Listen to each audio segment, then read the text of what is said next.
kaixo, ongi etorria, ez ezagun bateko bi inekuazio ditugunean, hemen bezala, sistema baten aurrean gaude, orduan zehaztu behar ditugu edo definitu behar ditugu inekuazio honen soluzioak zeintzu diren, honenak ere, badakizu tarteak edo zuzenerdiak izaten direla, eta ikusi amankomunean zeintzu diren soluzioak. Orduan, beti bezala, egingo dugula izango da, isa bakandu edo isolatu.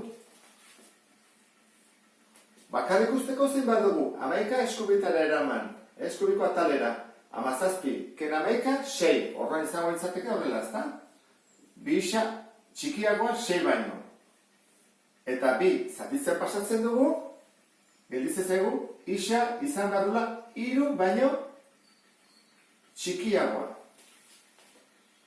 Orain bestearekin berdin, batutzen da kentzen, orduan, -5, ken bat da -6. Eta bidertzen ari dena pasatzen da zatitzen. Orduan, izango litzateke, isa handiagoa edo berdina, -2 baino. Jarko diot beste kore bat, bereizteko bi inekuazioak, eta orduan, isolatu ditugunean, orain adieraziko ditugu beraien soluzioak zuzen baten gainean. Zuzen honetan, inekuazio honen soluzioak jarriko ditut. Izan behar du, 3 baino txikiagoa, beraz, 3 ez da tarte hortakoa.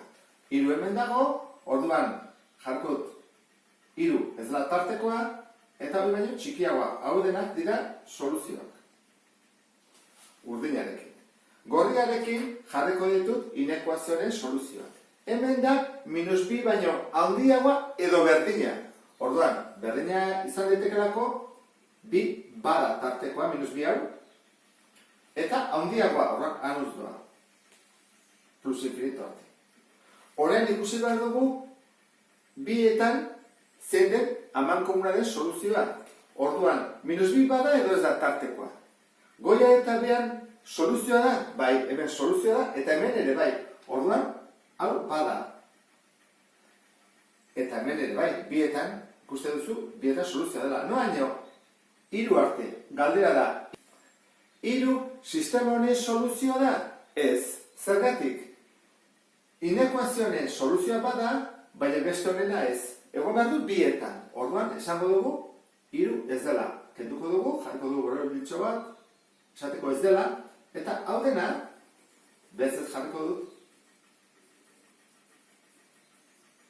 Hau da sistema honen soluzioa. -2tik 3 arte, baina 3 ez. Hori, gogoratu nola idazten dugu soluzioa bezala. Jarriko dugu soluzioa, -2tik, sartzen dela, tartekoa dela, 3 arte, 3. Eta sartzen, horran, soluzioa tartea da, tarte hori, ezta?